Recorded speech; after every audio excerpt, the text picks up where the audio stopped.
I was really fascinated by a recent piece you wrote for Forbes about a former Russian billionaire's mysterious death and the fight surrounding his assets. What can you tell us? Yeah, so wrote this story with my colleague John Ponciano, who couldn't be with us here today. But we looked into last week. There was a complaint filed in Florida court outlining a really messy battle pitting generation against generation. So Dmitry Zelenov, he was about 50 years old. He died in France in December. And he was not an American citizen, but his parents and his widow and children are. And so he did not leave a will. He died unexpectedly.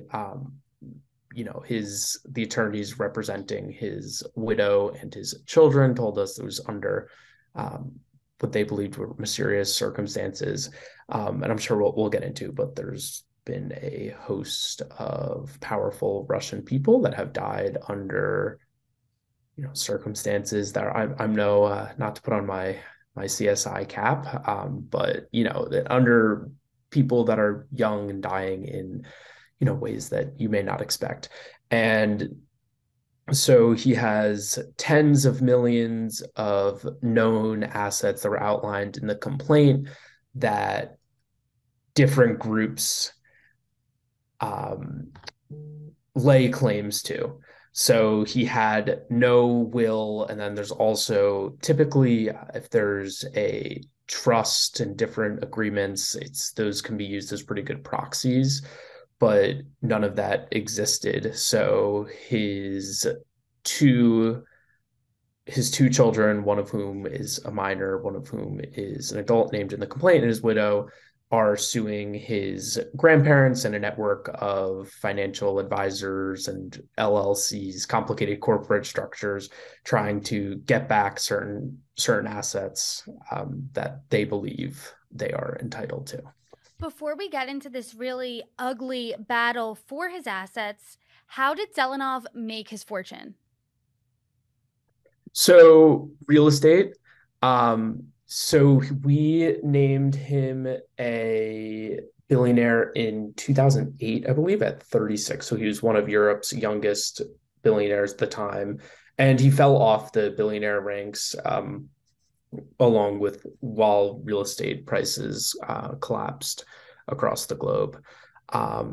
And so he was worth, I mean, this, I do not do valuations, but based on what you can find now and what was alleged in the complaint, he definitely had a couple $100 million in assets. Most notably, his company Donstroy, which was eventually overtaken by a state-controlled bank. They built what at the time was the largest residential apartment building in Russia, which was, I believe, it was Triumph Palace in Moscow, 61 stories. So yeah, it was a real estate mogul, and as is common with many ultra wealthy people, but especially Russian billionaires, but kind of a vast array of holdings and organized in a multinational way that's definitely is confusing. But then also, I mean, you look at this and the estate battles of and when anyone dies unexpectedly, it can get messy, but especially if it's held through all these these complicated structures, these trusts and LLCs. And he was actually domiciled, so based for tax reasons, in Cyprus, which is more of a tax haven, and also had residences in France. One of the debated assets is rental proceeds from a luxury ski lodge in France. So very messy, very, very international. Like you said, very international. He's got assets in Russia, in France, in the US. Does this complicate things further because he's got assets all over the globe? Yeah, definitely. And I just talked to a lawyer who has experience in international estate planning, And so obviously there's complications of just with countries being, different countries having different laws, but then there's also just in basic law codes.